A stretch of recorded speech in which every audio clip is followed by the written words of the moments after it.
itu adalah as-sama', pendengaran, wal basar, Allah juga berikan penglihatan kepada kita, wal fuad, dan Allah memberikan hati. Maka ini 3 nikmat yang Allah Subhanahu wa taala sebutkan agar kita mensyukurinya. Allah yang telah menciptakan kita, menyusun tubuh kita ini, dan Allah memberikan perangkat-perangkat untuk kita. Ya. Yang mana ketika perangkat ini adalah perangkat untuk menerima hidayah Allah Subhanahu wa taala. Yaitu dengan penglihatan, dengannya orang bisa melihat, bisa membaca, ya. Kemudian pendengaran yang dengannya orang bisa mendengar, Pak. Ya. Misalnya dia buta, tapi dia bisa mendengar, ya. Maka itu cukup. Makanya di antara para sahabat yang buta pun ada yang masuk Islam, Pak. Ya. Kalaupun misalnya dia buta, tuli, tetap seseorang itu dibekali apa, Pak? Hati. Ya. Dan inilah sesungguhnya yang menjadi paling penting. Karena betapa banyak orang yang dia bisa melihat, Pak. Dia bisa mendengar, tapi tetap saja hatinya tidak tergerak untuk beriman dan beramal soleh. Ya, ini kan kita dapati banyak, Pak. Meskipun dia itu melihat, Pak, matanya cemerlang. Ya. Banyak juga yang pendengarannya tajam, bolak-balik mendengar ayat-ayat Al-Quran, atau bahkan dia sendiri mungkin, ya, seorang penghafal Al-Quran, membaca, mendengar Al-Quran, tapi tidak tergerak untuk mengamalkannya. Naudzubillah min dzalik. Ya. Karena organ terpenting adalah hati.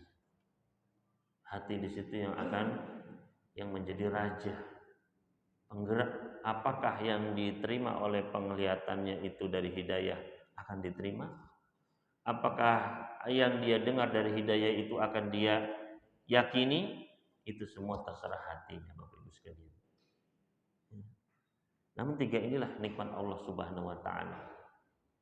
Maka hati seseorang disitulah, apakah dia hati itu terkotori dengan fitnah syubhat, ya dia lebih senang kepada yang syubhat-syubhat, atau apakah hatinya itu kalah dengan syahwat. Maka kita saksikan betapa banyak orang yang hidayah itu sudah di depan mata, tapi karena hatinya tidak bersih, maka dia pun menolak hidayah tersebut. Dan ini banyak semenjak zaman Nabi Alaihissalam, banyak orang-orang musyrikin itu sudah tahu ini tuh benar. Apa yang dibawa oleh Muhammad Alaihissalam ini adalah benar, dia tahu. Seperti misalnya Abu Jahal, ya, Abu Lahab. Itu mereka ketika mendengar Al-Quran tahu ini Al-Quran ini nggak mungkin dibuat oleh manusia.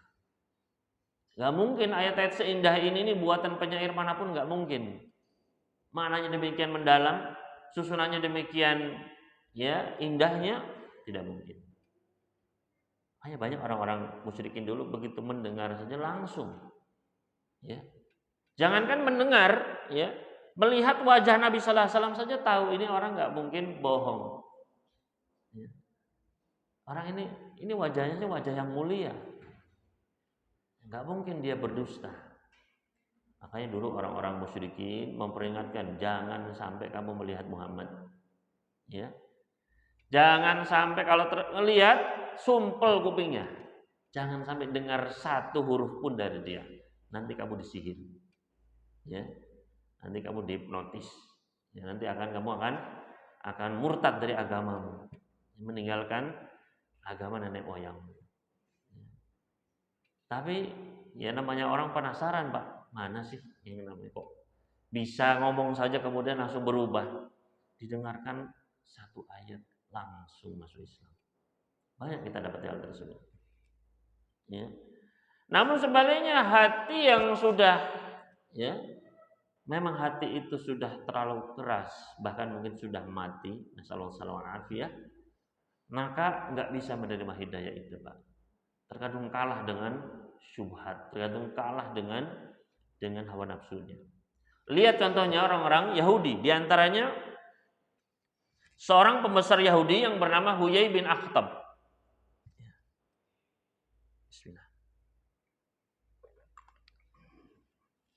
Orang Yahudi yang bernama Huyai bin Akhtab. Ya. Huyai bin Akhtab ini ayahnya Sofiyah binti Huyai bin Akhtab. Sofiyah ini adalah istrinya baginda Nabi Shallallahu Alaihi Wasallam. Salah satu ummatul mukminin. Ya. Namun ayahnya Huyai bin Akhtab ini salah seorang pembesar Yahudi, Pak, dan tidak mau beriman kepada Nabi Sallallahu Alaihi Wasallam. Padahal dia tahu dengan persis, inilah Nabi akhir zaman, inilah Rasul terakhir. Ya. Makanya disebutkan dalam Sahih Bukhari dan yang lainnya, kata Sofiyah, ketika Nabi Sallallahu Alaihi Wasallam mau hijrah, ya, terdengar beliau hijrah dari kota Makkah menuju Madinah, Pak. Maka semua orang menunggu di luar kota Madinah, menunggu mana, ya, dengan ketar-ketir, jangan-jangan tertangkap, jangan-jangan bagaimana, ya. Setiap hari menunggu sampai sore, mereka pun pulang, ya. Besoknya datang lagi menunggu. Tiba-tiba datanglah Nabi Sallallahu Alaihi Wasallam, termasuk Huyai bin Akhtab ini menanti, Pak, di pinggir kota. Dilihat terus bersama adiknya, bersama pamannya Sofiyah. Maka datang Nabi Sallallahu Alaihi Wasallam, dilihat, ya, maka disambut oleh orang-orang, ya, para sahabat Ansar di Madinah saat itu. Maka kemudian Huyai bin Akhtab ini pun pulang ke rumahnya. Kata Sofiyah, saya pun bertanya kepada ayah saya, bagaimana ayah? Ya, Rasul yang baru datang itu. Namun kata Sofiyah, ayahku tidak melihat sedikit pun ke arahku. Ya, ini merengos begitu saja. Kemudian masuk ke dalam ruangan, maka adiknya, pamannya Sofiyah ini pun berkata, ya, wahai, ya, Huyai bin Akhtab, bagaimana menurutmu? Apakah inilah Rasul tersebut, ya, yang ada di kitab-kitab kita itu, yang disebutkan Rasul akhir zaman itu, ya, apakah dia itu betul? Huyai bin Akhtab seorang pembesar Yahudi, Pak, tahu persis, ya. Dia orang alim yang kata Allah Subhanahu wa taala, ya'rifunahu kama ya'rifuna abnahum. Orang-orang Yahudi itu mengenal Rasul sallallahu alaihi wasallam sebagaimana mereka mengenal anak mereka sendiri. Jadi bapak kalau punya anak, kira-kira bisa keliru nggak, Pak? Oh, bukan anak saya ternyata, misalnya. Keliru, ya kan? Kecil sekali, Pak, kemungkinannya.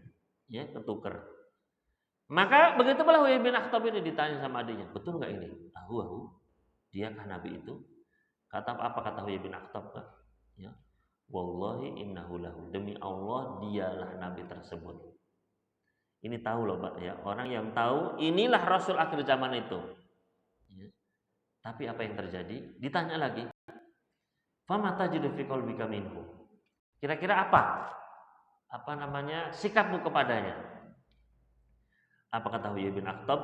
Wallahi adawatuhu ma baqitu. Demi Allah saya akan memusuhi dia selama saya hidup.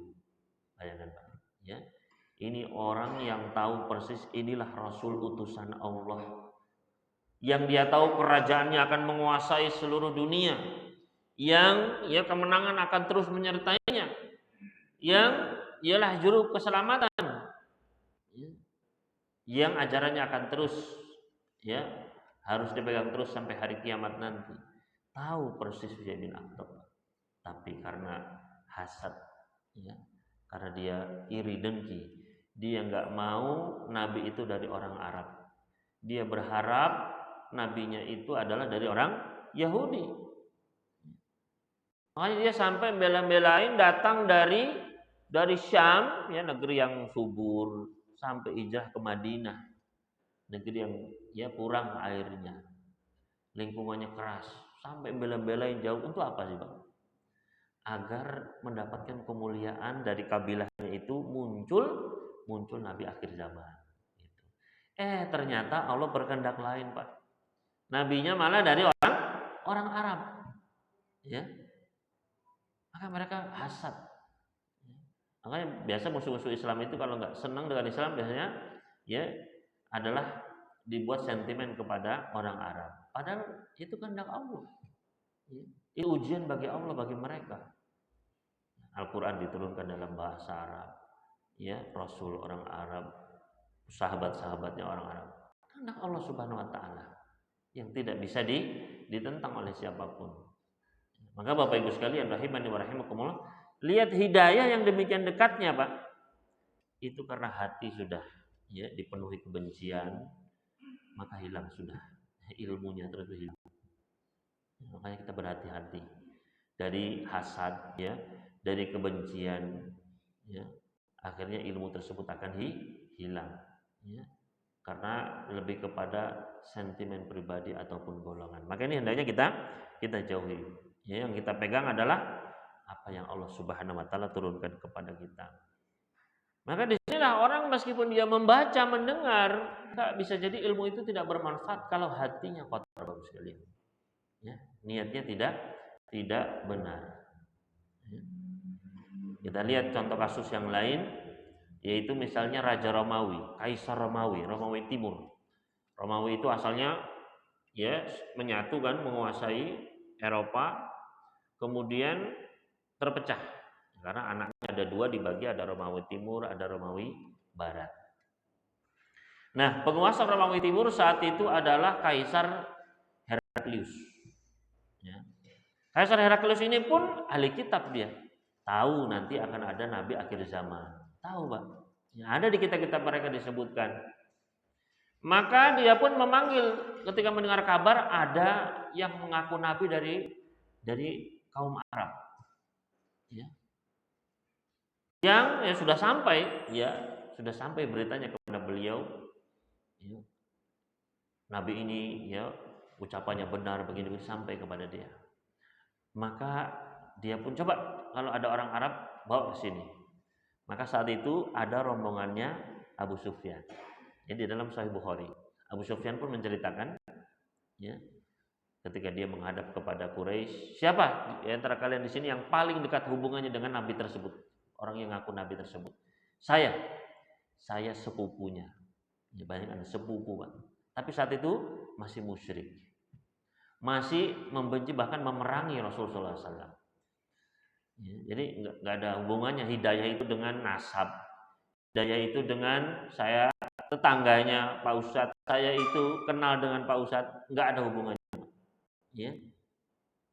Dengan saya anaknya Nabi, saya ya istrinya Nabi, nggak ada hubungannya Pak. Karena betapa kita lihat ya istrinya Nabi Nuh, istrinya Nabi Lut dilaknat oleh Allah Subhanahu wa taala. Bagaimana putranya Nabi Ibrahim tenggelam, ya, tidak mau beriman kepada Nabi Nuh. Ya. Ayahnya Nabi Ibrahim tetap dalam keadaan kekufuran, kesyirikan. Maka hidayah itu bukan dari ya nasab kedekatan kita kepada sumber hidayah itu enggak ada. Ya. Maka siapa di antara kalian yang paling dekat nasabnya? Maka Abu Sufyan maju saya. Terus kata Heraklius, tolong bilang ini, ya. Kalau sampai orang ini bohong, kalian dengar sendiri, kalian jadi saksinya bahwasanya dia adalah pembohong. Maka Abu Sufyan nggak berani bohong di situ. Ya, ditanya, Nabi itu dia dari keturunan yang mulia atau keturunan yang hina? Ya, oh dia dari keturunan yang mulia. Ayah ibunya orang-orang mulia. Ya, apakah dia itu bapaknya raja? Ya, bukan, dia bukan anaknya raja. Ya. Apakah dia itu pernah berbohong? Oh, nggak pernah. Dia selalu jujur. Ya. Pengikutnya itu apakah orang-orang kaya apa orang-orang lemah? Pengikutnya orang-orang lemah. Dan pertanyaan-pertanyaan lainnya. Ya. Maka selesai pertanyaan, kata Heraklius, kalau memang yang kamu jawab itu betul, maka dia berarti memang betul Nabi. Kamu katakan dia dari keturunan mulia, begitu pula para nabi. Kamu katakan dia bukan anaknya raja, ya. Kalau dia anaknya raja, saya akan katakan, oh dia ini berarti pengen merebut kerajaan bapaknya, pengen jadi raja lagi seperti bapaknya. Kamu bilang dia nggak pernah bohong, nah, begitu pula para nabi rasul, nggak mungkin bohong. Kamu bilang pengikutnya orang-orang lemah, begitu pula gambaran, ya. Di dalam kitab-kitab mereka, bahwasanya para nabi itu adalah pengikutnya orang-orang lemah. Ya. Terus apa kata Heraklius, Pak? Ya.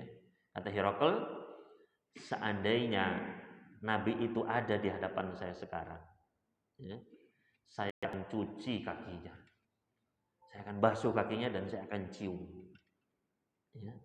Karena dia tahu ini betul, ini dia orang yang membaca, dia orang alim tahu. Ya. Tapi subhanallah apa yang terjadi, Pak? Ya. Setelah itu dia pun mengumpulkan para pembesarnya, kumpulkan para pembesar, ya, istilahnya apa namanya, elit-elit politiknya lah, yang punya kekuatan-kekuatan saat itu dikumpulkan semua. Ya.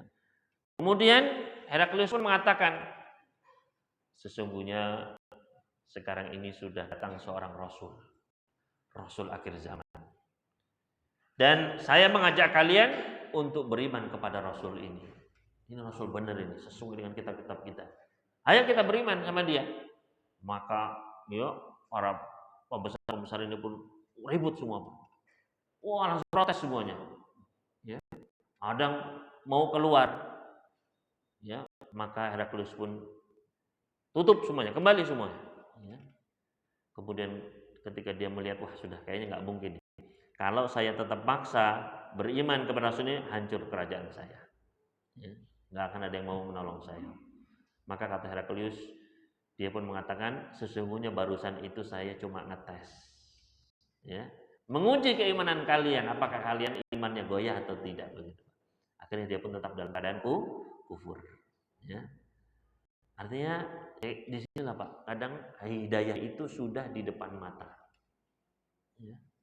Tapi karena hati itu yang kotor, ya, terkena fitnah syubhat ataupun fitnah syahwat, maka akhirnya berpaling dari kebenaran. Makanya di sinilah ya dibawakan oleh penulis ya firman Allah di dalam surat Al-Muluk surat ke-67 ayat ke-23, qul huwallazi ansha'akum wa ja'ala lakumus sam'a wal absara wal afidah qalilan ma tashkurun. Katakanlah dialah Allah yang telah menciptakan kalian dan menjadikan bagi kalian pendengaran, penglihatan dan hati, sedikit sekali di antara kalian yang bersyukur. Artinya dengan hatinya dan penglihatannya dan pendengarannya, dia pun beriman dan berusaha untuk mendekat kepada Allah Subhanahu wa taala. Walamma kana al-qalbu huwa mahallun niyyah wal iradah. Begitu pula pentingnya hati adalah sebagai tempat niat dan segala keinginan. Ya. Hati itulah niat berada. Makanya para ulama sepakat ijma, niat itu adalah tempatnya di hati. Tempatnya di hati. Wa annal 'abda yujaza yaumal qiyamah 'ala ma fi qalbihi. Dan sesungguhnya para hamba itu akan diganjar pada hari kiamat sesuai dengan apa yang ada di dalam hatinya, sesuai dengan niatnya. Allah Subhanahu wa taala berfirman di dalam surat Asy-Syu'ara surat ke-26 ayat ke-88 89, yauma la yanfa'u malu wala banun illa man atallaha biqalbin salim. Hari ketika tidak bermanfaat lagi harta benda maupun anak-anak, yaitu pada hari kiamat. Ya. Kecuali orang yang datang kepada Allah dengan hati yang selamat. Dengan hati yang selamat. Nanti akan dibahas ya, apa itu hati yang selamat. Oleh karena itulah kana maudu'u al-qalbu salim. Maka beliau jadikan pembahasan kitab beliau ini adalah tentang hati yang selamat. Karena di situ pentingnya, ya. Pentingnya peranan hati. Wa huwa unwan hadzal kitab, dan ini adalah judul dari kitab ini. As'alullah an yaj'alahu khalisan liwajhil karim. Aku memohon kepada Allah agar menjadikan penulisan kitab ini ikhlas tulus untuk wajahnya yang mulia. Wa an yanfa'ana bihi, dan agar Allah memberikan manfaat dengan kitab ini. Wa yanfa'u bihi man qara'ahu, dan agar Allah memberikan manfaat dengan kitab ini bagi orang-orang yang membacanya. Wa sallallahu wasallam ala nabiyina Muhammad. Ya. Ini adalah muqaddimah dari penulis. Selanjutnya beliau masuk kepada judul yang pertama, yaitu kaifa yakunul qalbu saliman. Bagaimanakah cara agar hati itu selamat. Ya, bagaimana cara agar hati itu menjadi hati yang salim, yang selamat.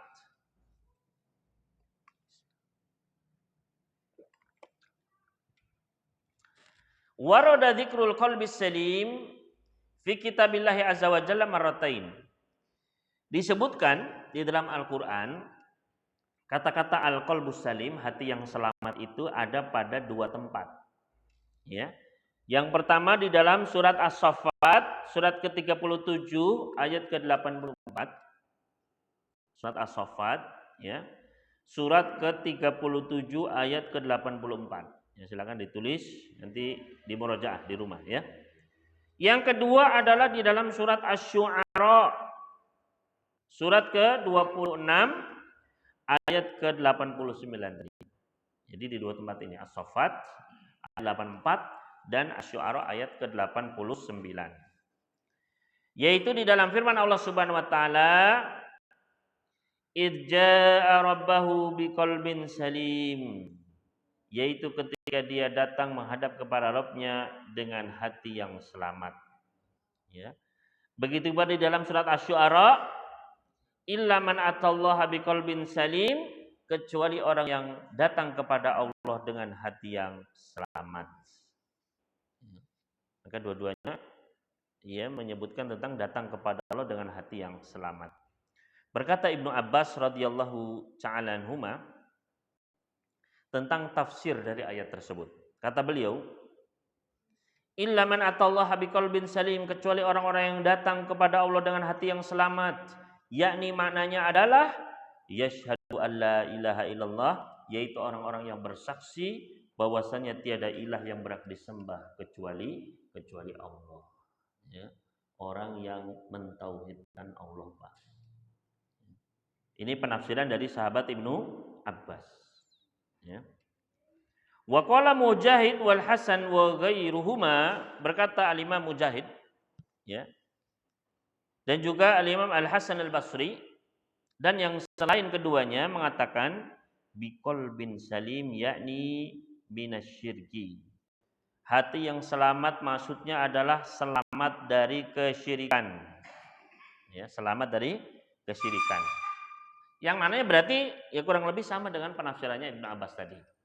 Tadi yang bersaksi bahwasanya tiada ilah yang berhak disembah kecuali Allah, berarti kan selamat dari kesyirikan. Ya. Dia mentauhidkan Allah berarti dia menjauhi kesyirikan. Wa qala Sa'id bin al-Musayyib, adapun Sa'id bin al-Musayyib beliau menafsirkan al-qalbus salim, hati yang selamat adalah huwal qalbus sahih, yaitu hati yang sehat. Ya, hati yang sehat. Wa huwa qalbul mu'min, yaitu hatinya orang yang beriman. Li'anna qalbal kafiri wal munafik maridun, karena hatinya orang kafir maupun orang munafik itu adalah hati yang sakit. Ya. Hati yang sakit. Ya. Adapun hati yang sehat adalah hatinya orang beriman. Qala Allah Ta'ala fi qulubihim marad, sebagaimana Allah firmankan dalam surat Al-Baqarah, di dalam hati mereka ada penyakit, ya, tentang orang-orang munafikin. Ya. Nah, ini menunjukkan penafsiran beliau, ya, dari Sa'id bin Musayyib, hati yang selamat adalah hati yang sehat, yaitu hatinya orang beriman. Adapun Abu Utsman An-Naisaburi, beliau mengatakan, huwal qalbul khali minal bid'ati wal mutmainnu 'ala sunnah. Yang dimaksud dengan hati yang selamat adalah hati yang bersih dari kebid'ahan dan tenang dengan amalan-amalan yang sunnah. Ya. Hati yang bersih dari kebid'ahan dan tenang dengan sunnah. Ya, hati yang cinta kepada sunnah, merasa cukup dengan sunnah. Ya. Berkata Ibnul Qayyim rahimahullahu ta'ala, al-qalbus salim huwa alladhi salima minasyirki. Hati yang selamat, kata Imam Ibnul Qayyim, adalah hati yang selamat dari segala bentuk kesyirikan. Ya. Tidak bergantung kepada selain Allah, ya. Tidak takut wala, ya, tidak menggantungkan nasib kepada buruk, ya, tidak takut sial, ya, tidak percaya dengan ya kesialan, ya. Maka itu selamat. Adapun mereka yang hatinya masih takut sama pohon keramat, ya, takut dengan ya tanggal-tanggal, ya takut dengan angka, takut angka 13, angka 4 dan lain sebagainya, maka ini masih belum selamat hatinya, ya.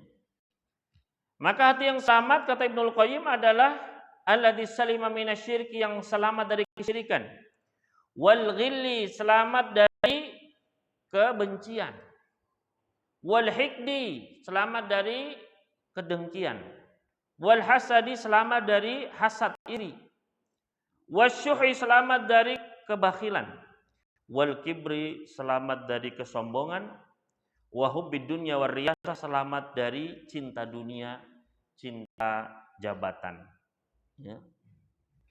Maka itu hati yang selamat. Hari kita harus membersihkan hati itu dari kotoran-kotoran penyakit hati seperti ini, Bapak Ibu sekalian, ya. Benci, dendam, ya. Karena ketika kita itu benci, sentimen sama orang, akhirnya kita tidak bersikap adil kepada orang tersebut. Ketika kita dendam kepada orang, ya, maka kita pun akan berbuat zalim kepada orang tersebut. Begitu pula dari kebakhilan, ya, sehingga kita sulit untuk berderma di jalan Allah Subhanahu wa taala. Wal kibri, kesombongan. Apa itu kesombongan? Kata Nabi sallallahu alaihi wasallam, al kibru batarul haqqi wa ghamtun nas, yaitu menolak kebenaran dan merendahkan manusia. Itulah sombong, ya. Sudah datang hadisnya, sudah datang ayatnya, dia tolak, itu kesombongan, ya. Batarul haq, menolak kebenaran ataupun merendahkan manusia, ya, itulah kesombongan. Maka kita harus selamat dari itu semua, termasuk dari cinta dunia dan mencintai kepemimpinan, jabatan. Fasalima min kulli afatin tub'iduhu anillah, maka hati yang selamat adalah selamat dari segala perusak yang bisa menjauhkan dia dari Allah. Wasalima min kulli syubhatin tu'aridu khabarah, dan hatinya selamat dari segala bentuk syubhat, kerancuan yang menentang kabar-kabar yang datang dari Allah dan Rasulnya.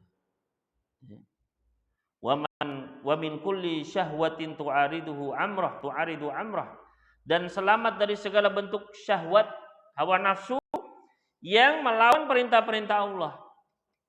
Wasalima min kulli iradatin tuzahimu muradah, dan selamat dari segala niat keinginan yang bertentangan dengan keikhlasan untuk Allah Subhanahu wa taala. Wasallima min kulli qatiin yaqtau anillah, dan selamat dari segala hal yang bisa memutus hubungan dia dengan Allah Subhanahu wa taala. Fahadal qalbus salim fi jannatin muajjalah fid dunya, maka orang yang selamat dari semua itu, Bapak Ibu sekalian, maka dia akan berada di surga yang disegerakan di dunia ini. Tenang hidupnya itu, Pak. Ya. Hatinya itu, surganya ada di dalam dadanya. Makanya Syekhul Islam itu meskipun beliau di penjara, disiksa, bagian surga. Ya. Dia bisa berzikir, ibadah lebih khusyuk, dia bisa, ya, menulis, ya, kitab-kitab, bisa macam luar biasa. Ya. Surganya di dalam hatinya. Maka hati yang selamat ini, kata Ibnul Qayyim, ya, fi jannatin muajjalah, berada di surga yang disegerakan di dunia ini. Wa fi jannatin fil barzakh, dia pun akan berada di surga ketika di dalam kuburnya. Ya. Jadi orang yang hatinya selamat di kuburnya itu akan mendapatkan, ditampakkan, dibukakan pintu surga, dia melihat bagaimana surga. Dia pun merasakan kesejukan wanginya surga. Maka dia pun meminta, ya Allah, aqimis saah, segerakan hari kiamat ya Allah. Cepetan ya Allah kiamat ya Allah. Lihat, ya. Berarti melihat televisi yang isinya surga begitu, Pak. Yang dia tahu itu yang nyata begitu di matanya. Ya. Wa fi jannatin yaumal mi'ad, dan dia akan berada di surga yang beneran, yaitu di hari kiamat kelak. Ya. Makanya Nabi sallallahu alaihi wasallam pernah suatu hari, Pak, di masjid seperti ini, ya, kata Nabi sallallahu alaihi wasallam, kalau kalian mau lihat penduduk surga. Ya, kalau mau seperti apa laki-laki penghuni surga, lihat nih siapa yang mau datang setelah ini. Ya. Lihatlah orang yang pertama kali masuk ini. Ya, setelah saya berbicara ini, gitu. Ya, semua sahabat langsung lihat ke gerbang, ke pintu. Pikiran mereka, oh yang keluar paling sahabat-sahabat besar. Sahabat, ya, Abu Bakar begitu ya, atau sahabat yang Ubay penghafal Al-Qur'an atau ditunggu. Ternyata ketika datang, ya, loh, siapa ini? Ya, sahabat yang ya tidak dikenal. Jadi dari semua sisi biasa saja. Ini kok orang biasa begitu? Kok dia? Ya. Maka sahabat Abdullah bin Amr bin As penasaran. Ya. Kok bisa orang ini di dunia, badannya di dunia Pak, sudah dibilang ini loh penghuni surga seperti ini. Ya. Maka Abdullah bin Amr bin As pun mendatangi lelaki tersebut. Maka dia pun mengatakan, Pak, saya ini lagi ribut sama bapak saya. Ya. Tolong saya nginep di tempat sampean. Ya. Saya mau nginep di tempat jenengan. Oh ya, nggak apa-apa, ayo. Akhirnya dia pun menginap di rumah lelaki tersebut. Untuk apa? Ingin tahu ini amalannya apa sih kok sampai dia jadi penghuni surga ini. Malam pertama dilihat, paling nanti baru sebentar tidur langsung bangun malam ini kan. Ya, langsung sholat, ya, menangis sepanjang malam mungkin begitu ya. Ditunggu kok merok terus ini ya. Lihat, bangun sebentar cuman la ilaha illallah, cuman dikir sebentar gitu tidur lagi. Ya ini apa istilahnya below expectation begitu ya. Kok biasa aja ini ya, tidur. Subuh diikuti setiap hari gitu. Biasa aja. Dilihat zikirnya, amalannya biasa saja, standar STD ya. Mungkin lagi capek ini, malam kedua ditunggu lagi Pak. Dilihat loh kok ngorok juga biasa ya. Cuman sebentar aja ya, la ilaha illallah terus tidur lagi dia. Malam ketiga juga begitu lagi Pak. Ya. Maka sudah, kayaknya memang sudah segitu saja begitu standarnya ini ya. Maka ditanya, ya Pak, ya ngapunten ini sebenarnya saya itu nggak ada masalah sama bapak saya. Ya. Cuma saya itu sengaja nginep di tempatnya jenengan ini karena kemarin itu pas di masjid kata Nabi Sallallahu Alaihi Wasallam, kalau kalian ingin melihat lelaki penghuni surga, lihat nih lelaki yang akan masuk sekarang ini. Ya.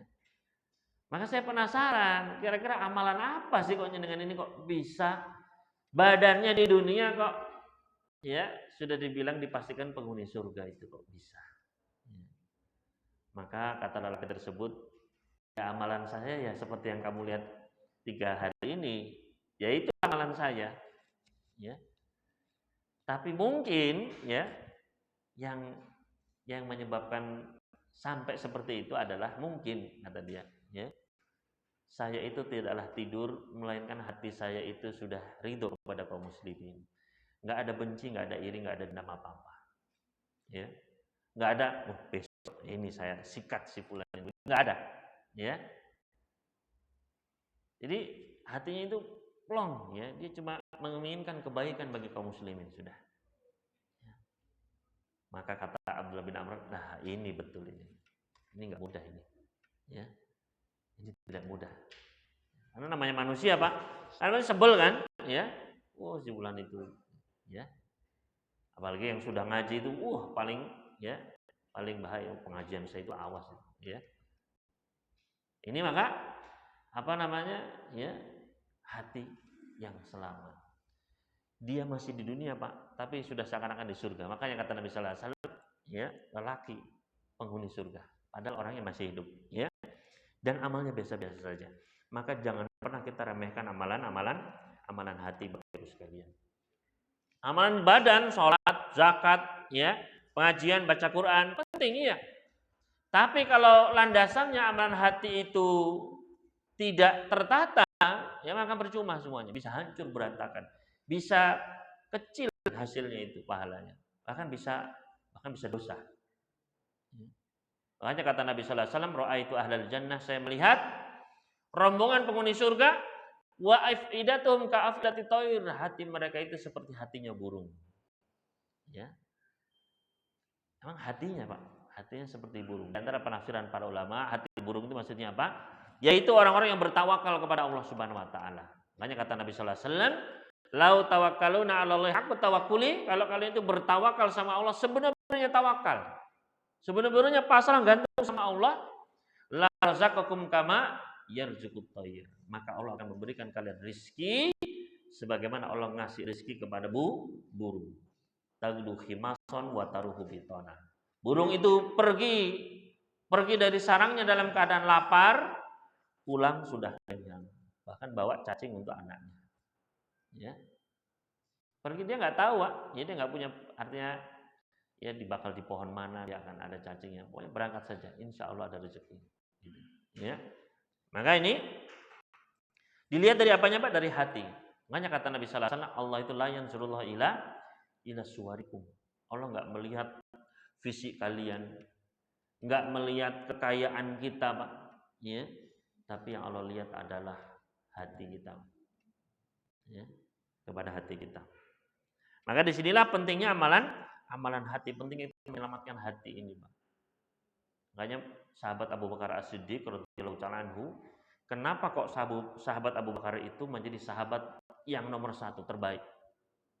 Sama-sama kata Ibnu Umar, dulu kami para sahabat, kami meyakini bahwasanya manusia terbaik setelah Rasul sallallahu alaihi wasallam yang diantara kami adalah Abu Bakar, tsumma Umar, tsumma Utsman, tsumma Ali. Ya. Dan Rasul sallallahu alaihi wasallam mengetahui hal itu. Beliau enggak berkomentar, berarti menyetujuinya. Kenapa kok sahabat Abu Bakar itu nomor satu? Apakah karena sholatnya, Pak? Ya. Apakah karena sedekahnya saja? Apakah karena puasanya? Apakah karena tahajudnya? Kalau kita lihat ya, Pak ya. Misalnya tahajudnya Abu Bakar Siddiq, ditanya, "Wahai Abu Bakar, kamu kapan witirnya?" "Oh, kalau saya witirnya di awal malam ya Rasulullah." Ya. Witir ya, habis sholat Isya, terus witir, terus tidur. Ya kan? Terus bangun malam lagi sholat tahajud. Ya. Kemudian beliau ya sedekahnya Masya Allah, ya, beliau menyedekahkan ya seluruh hartanya. Meskipun mungkin di antara para sahabat lain ada yang sedekahnya lebih besar, Pak, lebih banyak. Ya. Utsman misalnya bersedekah, ya hartanya luar biasa. Ya. Kalah Abu Bakar mungkin. Ya. Tapi tetap yang terbaik ranking satu siapa? Abu Bakar. Ya. Dari ya baca Qur'annya misalnya. Banyak sahabat lain, Pak, termasuk sahabat Abdullah bin As itu bisa khatam berkali-kali. Sahabat Abu Darda bisa berkali-kali. Puasa setiap hari bisa, Pak, sampai diperingatkan sama Nabi sallallahu alaihi wasallam. Jangan puasa tiap hari. Ya. Puasa sebulan saja 3 hari cukup. Saya pasti kuat ya Rasulullah. Ya. Dan kalau gitu ya Senin Kamis ya, masih lebih kuat lagi. Ya sudah. Puasa Daud, nggak boleh lebih dari itu, sudah puasa Daud. Ya. Khatam saya bisa bolak-balik ya Rasulullah sehari. Jangan, khatamkan sebulan sekali. Masih kuat, ya. Kalau gitu, ya setiap seminggu sekali. Masih kuat. Kalau gitu maksimal 3 hari sekali. Ya, 3 hari sekali khatamkan. Banyak di antara sahabat itu mungkin mengungguli dari amalan daripada Abu Bakar As-Siddiq. Tapi kenapa kok beliau itu ranking satu, Pak? Ya, karena ya hati beliau itu tidak bisa ditandingi. Ya. Bagaimana ketika dulu orang-orang itu, orang musyrikin, nggak ada yang percaya, beliau yang percaya. Ya. Bahkan ketika Nabi SAW diketawain, ini loh sahabatmu ini mengatakan dia ya Isra dari Mekah ke Baitul Maqdis sana dalam ya, semalam. Biasa kita 3 bulan, ini dalam semalam. Ya, apalagi ke langit, ya, dalam semalam, nggak mungkin lah. Ya. Diketawai, maka ya, bagaimana Abu Bakar? Ya. Maka kata Abu Bakar, seandainya dia berkata yang lebih dari itu, la saddaqtu, saya akan membenarkan dia. Ya. Kalau dia mengatakan yang lebih dari itu, saya akan membenarkan dia. Makanya disebut as-siddiqul akbar. Karena benar-benar hatinya itu ya membenarkan Nabi Shallallahu alaihi wasallam. Dan beliau berderma, bersedekah meskipun mungkin sedikit, tapi yang beliau sedekahkan itu seluruh hartanya. Ya. Makanya Umar bin Khattab pernah suatu hari, saya sudah menyiapkan separuh harta saya. Ya, separuh harta saya, separuhnya lagi untuk keluarga. Saya akan datang kepada Rasulullah SAW. Saya yakin hari ini saya akan mengungguli Abu Bakar. Ya. Ternyata, ya, ketika datang, ya, ditanya, wahai Umar, ya, apa yang kamu sisakan untuk keluargamu? Ya, ini separuh harta saya, separuh saya lagi saya tinggalkan keluarga. Wah, dengan bangganya Abu Bakar, dengan bangganya Umar bin Khattab. Ketika ditanya Abu Bakar, apa yang kamu tinggalkan untuk keluargamu? Aku tinggalkan bagi mereka Allah dan Rasulnya. Ya. Semuanya ya ini ya Rasulullah. Mungkin jumlahnya lebih kecil daripada separuhnya Umar, tapi ya dari keikhlasannya tidak tertandingi Bapak Ibu sekalian. Ya. Nah, disinilah pentingnya keikhlasan. Ya, amalan hati itu bisa mengangkat derajat seseorang tinggi sekali Bapak Ibu sekalian. Maka di sini ya hati yang selamat tadi ya itu bisa menempatkan seseorang di surganya Allah Subhanahu wa taala. Di dunia dia juga tenang ya, seakan-akan berada di surga di dunia. Di kuburan pun dia merasakan kenikmatan surga ya di alam kuburnya, dan dia pun nanti akan masuk ke surga yang sebenarnya pada hari kiamat. Kemudian al-qalbus salim huwal qalbul ladzi yashhadu an la ilaha illallah. Hati yang selamat adalah hati yang mempersaksikan bahwasanya tiada ilah yang berhak disembah kecuali Allah. Sebagaimana penafsiran dari Ibnu Abbas tadi radhiyallahu ta'ala anhuma. Berkata Syekh Muhammad bin Shalih Al-Utsaimin rahimahullahu ta'ala, asy-syahadah yang dimaksud dengan persaksian, syahadat, hiya li'tirafu bil lisan, yaitu mengakui dengan lisan, mengucapkan dengan lisan. Wal i'tiqadu bil qalbi, dan keyakinan di dalam hati, wat tasdiqu bil jawari, dan membenarkan dengan seluruh anggota badan. Jadi bukan ucapan saja. Kalau ucapan saja Pak, hatinya enggak ridho dengan Islam, itu seperti orang munafik. Ya, seperti orang-orang munafik.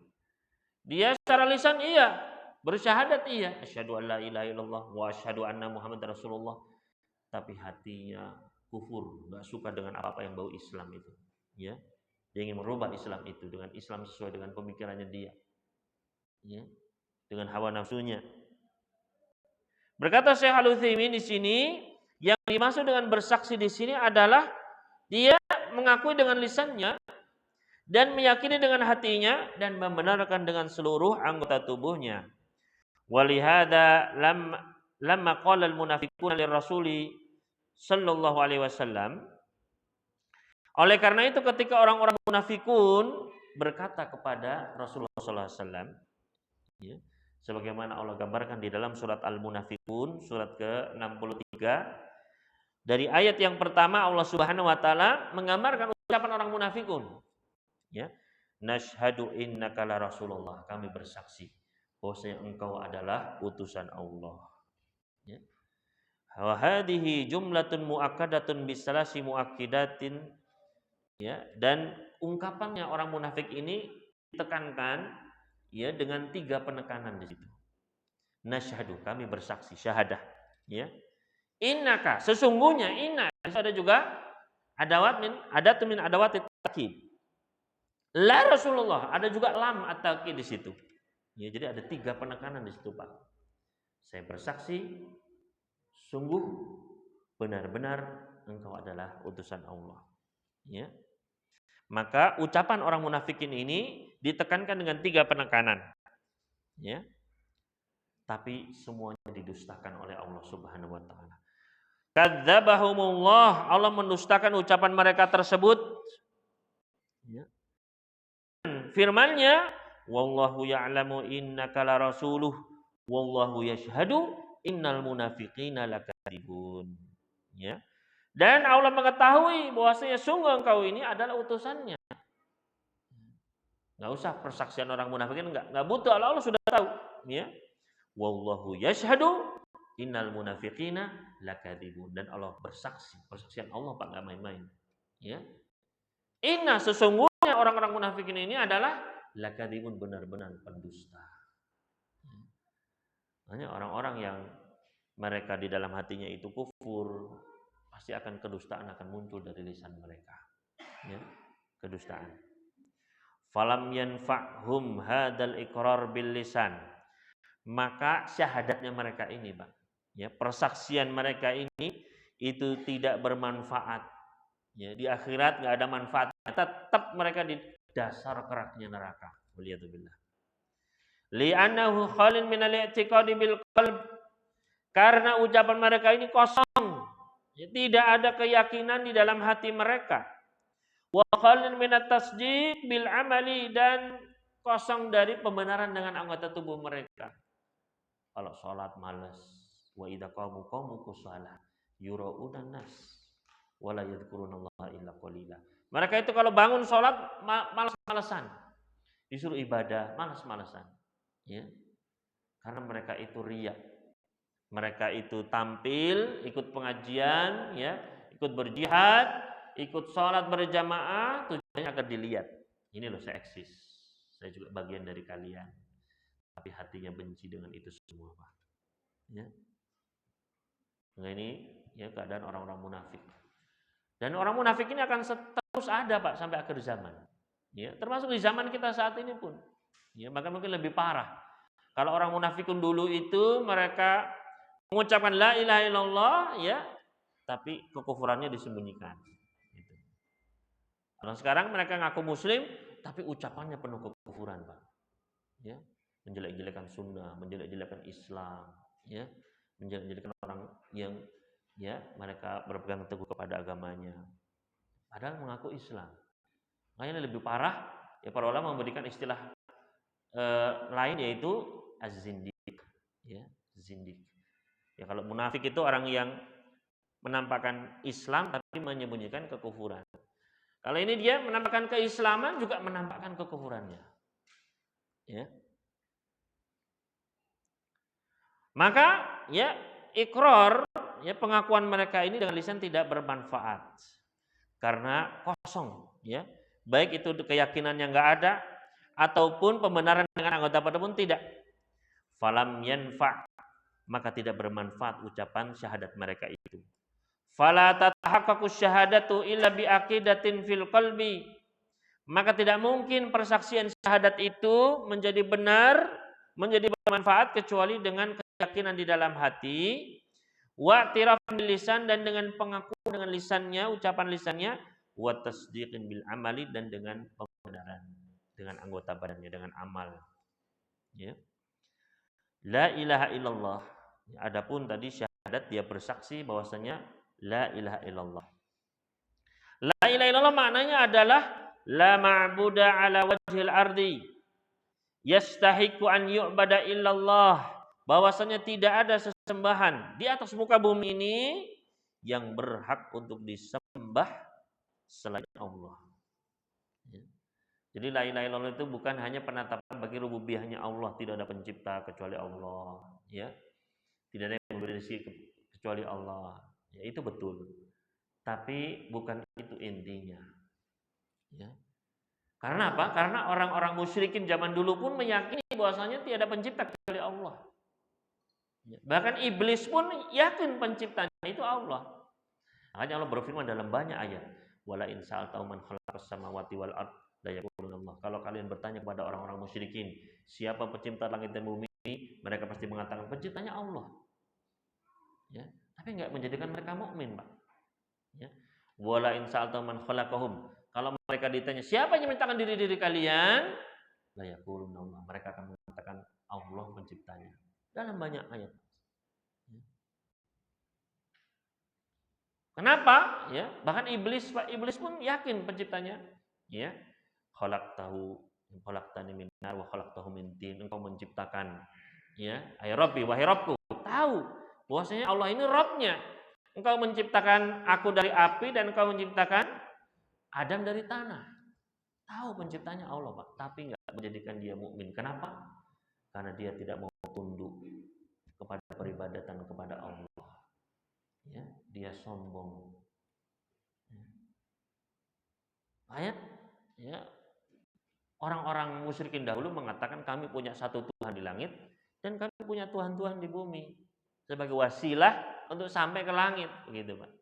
Makanya menyembelih untuk patung, memberikan persembahan pada patung, sujud kepada patung, berdoa kepada patung, ya, kepada pohon, kepada hewan, kepada manusia bahkan disembah, ya. Tujuannya untuk liyuqarribuna, ya, ilallahi zulfa, untuk mendekatkan kami kepada Allah, itu, ya. Padahal itulah ainus syirk, itulah kesyirikan. Kalau minta langsung, minta sama Allah, ibadah langsung sama Allah. Ya Allah, saya minta ini, tidak perlu menyebut ya orang lain. Ketika beristighosah, ya, dalam keadaan musibah, ada bencana apa, langsung minta, ya Allah tolong aku.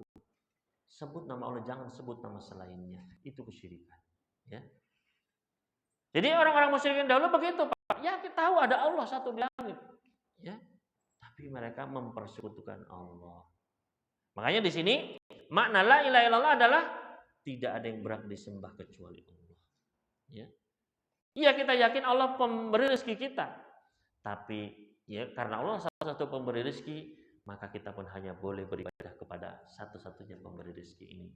Kita yakin Allah pencipta kita, maka kita pun hanya beribadah hanya satu-satunya kepadanya. Ya. Jangan sampai kita ngaku Allah pencipta saya, iya. Allah yang beri rezeki, iya. Tapi saya kalau beribadah ya ke pohon kerama, ya, saya menyerahkan nasib saya kepada hewan, ya, lihat kucing hitam takut sial, dengar suara burung cuing-cuing, wah ini sial, ya.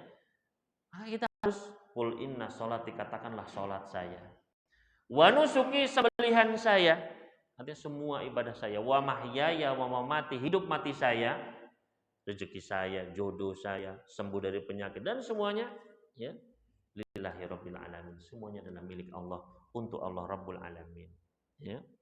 Maka ini persaksian la ilaha illallah, Pak, ya. Tidak ada yang berhak disembah di atas muka bumi ini, ya, yang wajib untuk diibadahi kecuali Allah. Wa dhiddul qalbis salim huwal qalbul marid. Dan lawannya hati yang selamat adalah hati yang sakit. Sebagaimana Allah Subhanahu wa taala gambarkan di dalam surat Al-Baqarah surat kedua, ayat ke-8 sampai ayat ke-10. Ya, tentang hati yang sakit. Artinya orang-orang munafik.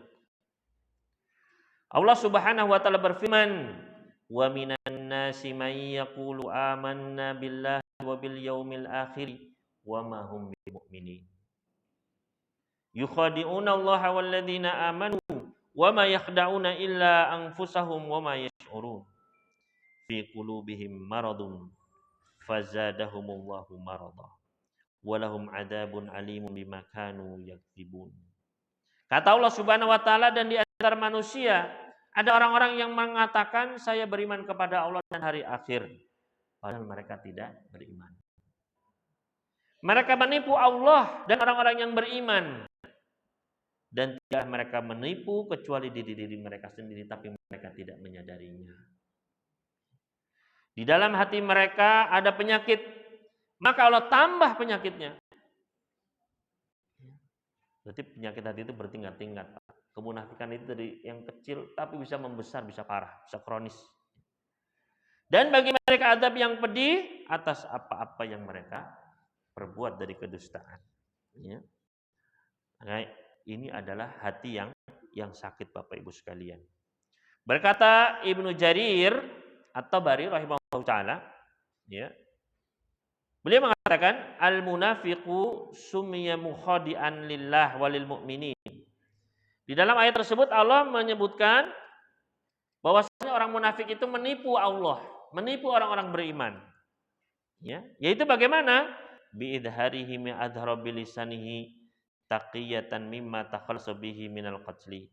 Yaitu mereka menampakkan dengan lisannya, ya, secara zahirnya mereka tampakkan, ya, keislaman. Tujuannya agar apa? Agar selamat agar tidak dibunuh, ya, karena tidak mau beriman, murtad dan sebagainya, ya.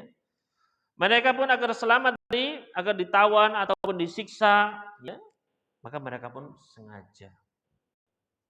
Wa huwa li ghairi ma azhara mustabtin, padahal mereka ya kekufuran itu yang mereka sembunyikan.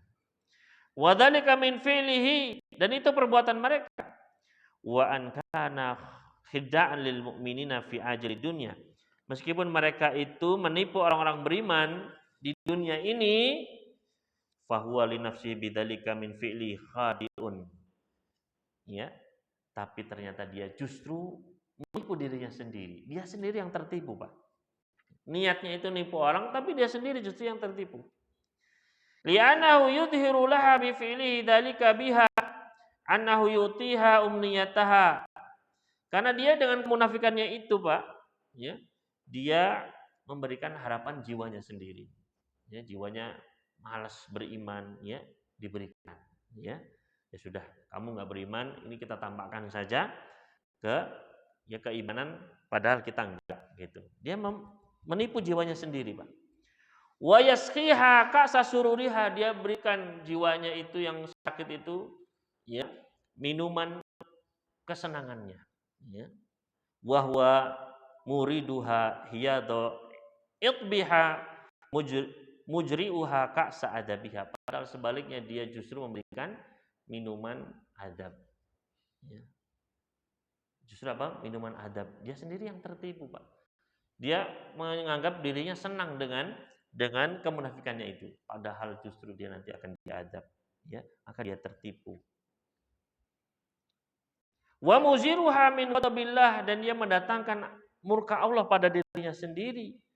Wa alimu iqabi, dan mendatangkan hukuman yang di atas dirinya sendiri. Malaki balalaha bihi, yang tidak ada tandingannya kepedihannya. Fadzalika la'allaha khid'atuhu nafsuhu dhannan minhu ma isaatihi ilaiha. Maka inilah tipuan kepada dirinya sendiri, padahal dia menyangka, ya, memberikan kebaikan, padahal dia sudah menyakiti dirinya sendiri, padahal dia mendatangkan adab untuk dirinya sendiri, ya. Fi amri ma'adiha, dia mendatangkan keburukan pada perkara di akhiratnya. Annahu ilaiha muhsinun, dia menyangka padahal dia berbuat sudah baik, ya, dia menyangka ini kebaikan untuk dirinya, padahal dia tertipu, itu adalah adab yang dia perbuat itu. Sebagaimana Allah Subhanahu wa taala tadi gambarkan, yukhadi'una Allaha walladzina amanu, mereka berusaha untuk menipu Allah dan orang-orang beriman. Wa ma yakhda'una illa anfusahum wa ma yash'urun. Ternyata tidaklah mereka menipu kecuali diri mereka sendiri tanpa mereka sadari. I'laman minhu subhanahu, ini adalah pengabaran dari Allah Subhanahu kepada para hambanya yang beriman. Annal munafiqina isa'atuhum ila anfusihim fi isqatihim 'alaiha rabbahum. Bahwasanya orang-orang munafik, mereka berbuat buruk kepada diri mereka sendiri karena membuat murka Allah Subhanahu wa taala dengan kekufuran mereka, dengan keraguan-raguan mereka kepada risalahnya Nabi sallallahu alaihi wasallam, dengan kedustaan mereka, ghairu syairina waladarina, tanpa mereka sadari, tanpa mereka ketahui. Mereka membuat makar-makar, tipuan-tipuan, fitnah, ya, mengatakan orang beriman itu, ya, lemah, ini ada musuh-musuh mau menyerang, mengatakan Aisyah itu berzina dan lain sebagainya, Pak. Tuduhan-tuduhan luar biasa, ya. Mereka nggak tahu bahwa itu akan balik ke mereka sendiri, ya. Walakinnahum ala amya min amrihim muqimun, tapi mereka tetap berada di dalam kebutaan atas perkara mereka, dalam kegelapan, nggak tahu, ya. Wa fi tafsir qauli ta'ala, adapun dalam penafsiran firman Allah tadi, fi qulubihim maradun fazadahumullahu marada, di dalam hati mereka itu ada penyakit, maka Allah tambahkan penyakitnya, ya. Yang dimaksudkan di dalam hati mereka penyakit, apa penyakit di sini? Ai syak, yaitu keraguan-raguan, ya. Mereka masih ragu-ragu dengan kebenaran Islam.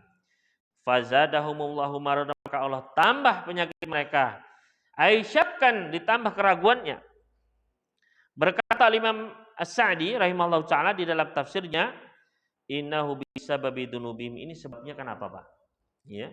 Kenapa kok ditambahkan keraguan-raguan, ditambahkan kesesatan? Karena sebabnya adalah dunubihim as-sabiqah, dosa-dosa mereka yang sudah awal mereka perbuat. Ya. Yabtalihim bil ma'asi allahiqah, maka Allah pun kasih ya maksiat-maksiat setelahnya. Karena dosa sebelumnya maka ditambah dengan dosa-dosa setelahnya. Al-mujibatu li uqubatiha, yang menyebabkan dia terkena hukuman Allah, sebagaimana Allah firmankan di dalam surat Al-An'am surat ke-6 ayat ke-110. Allah Subhanahu wa taala berfirman, wa nuqallibu afidatahum wa absarahum kama lam yu'minu bihi awwala marrah, dan kami bolak-balikan hati mereka, kami bolak-balikan pandangan mereka sebagaimana karena mereka tidak beriman pertama kali. Ya, ketika awalnya itu mereka itu nggak mau beriman, seterusnya dibolak-balik, dibikin bingung, Pak. Ini makanya bahayanya maksiat itu, Pak. Ya. Wa qala ta'ala, Allah Subhanahu wa taala berfirman di dalam surat Shaf, ya. As-Shaf surat ke-61 ayat ke-5. Allah Subhanahu wa taala berfirman, falamma zagu azaghallahu qulubahum, ketika mereka tergelincir, ya, berpaling, maka kami palingkan hati mereka. Ya. Jadi karena maksiat pertama sudah nolak, sama Allah sekalian disesatkan gitu. Ya. Fa'uqubatul maksiati al-maksiatu ba'daha, maka hukuman dari kemaksiatan adalah kemaksiatan setelahnya. Maka ini salah satu bahayanya maksiat, salah satu bahayanya dosa, Pak. Bahwasanya dosa itu akan membawa kepada dosa selanjutnya. Kalau enggak segera di-cut. Ya. Jadi satu dosa itu akan membawa kepada dosa lainnya, itu bahayanya, Pak. Bagaimana cara mengkatnya itu, Pak? Dengan apa? At-taubah wal istighfar, dengan taubat istighfar. Itu, ya. Kalau enggak, maka dosa akan melahirkan dosa lainnya. Makanya misalnya kata Nabi sallallahu alaihi wasallam, iyyakum wal kadzib, hati-hati kalian bohong. Ya. Fa inal kadziba yahdi ilal fujur, karena kedustaan itu akan membawa kepada kefajiran, akan membawa kepada maksiat yang lain. Ya. Wa innal fujura yahdi ilan nar, dan kefajiran, kemaksiatan akan membawa kepada neraka. Jadi dari satu dosa, bohong, itu membawa kepada dosa terus, Pak. Ya. Harus segera dipotong. Ya. Hanya kata Allah, la tatabi khutuwati, jangan ikuti langkah-langkah setan. Semakin diikuti terus sampai neraka, Pak. Terus. Ya. Hanya harus berhenti. Ya. Makanya kata para ulama, ya, kullu maksiatin tad'u, setiap maksiat itu akan menyeru saudari-saudarinya. Ya. Satu maksiat nanti ayo gitu. Ya. Akan betapa banyak dalam hadis-hadis, ya. Kita dapati orang pelaku maksiat itu terus saja. Ya. Misalnya dulu kisah tentang tiga orang bersaudara, mereka punya saudari sakit-sakitan. Ya. Dan tiga orang ini harus safar, harus melakukan perjalanan, ya. Tapi mereka bingung kepada siapa ini dititipkan saudarinya. Maka mereka pun bermusyawarah. Kemudian datang ide, bagaimana kalau kita titipkan ke rahib. Rahib kan ahli ibadah, amanah. Kita titipkan adik kita ini, ya, agar dirawat. Dia kan amanah, pasti dirawat. Ya kalau memang qadar Allah meninggal, misalnya karena sakit, ya mau gimana lagi, ya. Tapi kalau sembuh, nanti kita jemput lagi. Selesai urusan kita ambil lagi adik kita. Maka apa yang terjadi, Pak? Ya, dititipkanlah adik ini, Pak Rahib, ini tolong saya nitip adik saya ada urusan, kita bertiga ini. Kalau misalnya dia itu sedang sakit, memang sakit parah, kalau memang kamu rawat ya ternyata meninggal, kami ridho, ya, tolong dimakamkan, ya, dikuburkan dengan layak, ya. Tapi kalau hidup, ya, nanti kami pulangkan, kami jemput lagi. Maka kata si Rahib, siap, ya. Akhirnya ditempatkan di kamar khusus. Maka ketika pemuda ini pun pergi, maka si Rahib ini pun setiap pagi, Pak, ya, memberikan makanan begitu, ya. Tok-tok, kemudian pergi ditinggal. Makan siang, tok-tok, ditinggal, ya. Datanglah syaitan, Pak. Ya. Datanglah syaitan, ya. Hib, ya, Rahib, ya. Coba dilihat, ya, dilihat, siapa tahu semakin parah, ya. semakin butuh apa begitu. Coba dilihat sebentar aja gitu. Ya. Maka rahib ini pun oh ya. Akhirnya dilihat, Pak. Ya, tok dilihat. Begitu lihat, cantik ternyata, Pak. Ya. Nah, di situ sama setan langsung terkena panah setan, Pak. Ya. Bayang-bayang terus ini rahib, ya. Kemudian setelah itu ya, setelah melihat coba masuk, ya. Siapa tahu butuh apa begitu ya. Terus begitu, Pak, ya, masuk akhirnya. Coba dipegang, ini kerok mungkin biar enak apa gitu. Ya, akhirnya terus, Pak, ya. Terus sampai terjadi perzinahan. Waliyadzubillah. Perzinahan. Terus rahib ini pun bingung. Waduh, bagaimana nih? Hamil, ya. Hamil, maka kata syaitan gampang, ya. Dibunuh saja. Bayangkan, Pak. Dibunuh. Ya daripada kamu ketahuan masyarakat rahib ini punya anak, coba, ya. Bayangkan apa yang akan dilakukan masyarakat kepadamu, ya. Ya, tapi kalau dibunuh bagaimana nanti ketiga saudaranya? Loh, dulu kan sudah bilang kalau meninggal nggak apa-apa, dikuburkan saja begitu. Oh iya ya. Kan dibunuh, Pak. Ya. Dibunuh padahal hamil ini, Pak. Dibunuh, ya. Maka ya, disangkanya sudah beres, tapi syaitan itu liciknya luar biasa, Pak. Ya. Maka kata Nabi sallallahu alaihi wasallam, syaitan pun mendatangi saudara-saudaranya dalam mimpi mereka. Maka ketiganya bermimpi melihat si rahib membunuh saudarinya. Ya. Kemudian tiga-tiganya mimpi sama, berhari-hari sama terus. Maka mereka pun berkumpul, saya sudah nggak enak nih berapa hari ini. Loh, kenapa? Saya dapat mimpi. Loh, saya juga. Mimpinya gimana? Ternyata sama. Wah, ini pertanda buruk. Ayo kita kembali, ya. Dan mereka melihat bahwasanya ya adik perempuannya itu dikuburkan di bawah sebuah pohon. Ya. Mereka pun datang, ya, dilihat ternyata betul dalam keadaan seperti dibunuh. Ya. Maka ya, ribut, gemparlah masyarakat. Sampai kabar ini ke si rahib. Rahib ini kamu akan ya datang tiga saudara ini menuntut balas atas adiknya yang terbunuh. Ya. Si rahib ini pun takut, ya kan? Maka setan di sini, Pak, pinternya datang, wahai rahib, ya, saya akan memberikan kepadamu solusi. Kamu kan sudah saya tolong berapa kali kan, ya? Kamu percaya sama saya kan? Ya, saya akan beri kamu solusi. Ya, apa solusinya? Sebentar, ya, nggak ada makan siang gratis. Sujud dulu, nah, ya, disuruh sujud, Pak, ya. Begitu sujud, datanglah tiga dibunuh mati dalam keadaan musyrik dan badan kufur kepada Allah Subhanahu wa taala. Ya. Artinya apa? Ya begitulah maksiat itu ya, jangan dilihat kecilnya, Pak. Maksiat itu akan membawa kepada kemaksiatan lainnya. Harus sudah bertobat saat itu juga, ya. Jadi ini makanya fa uqubatul maksiati al maksiatu ba'da. Seperti orang-orang munafik ini, Pak. Dari awal mereka sudah enggak senang, tambah sama Allah di falamma zagha qulubahum. Ketika sudah menyimpang, ya, lalu tambah Allah sesatkan lagi.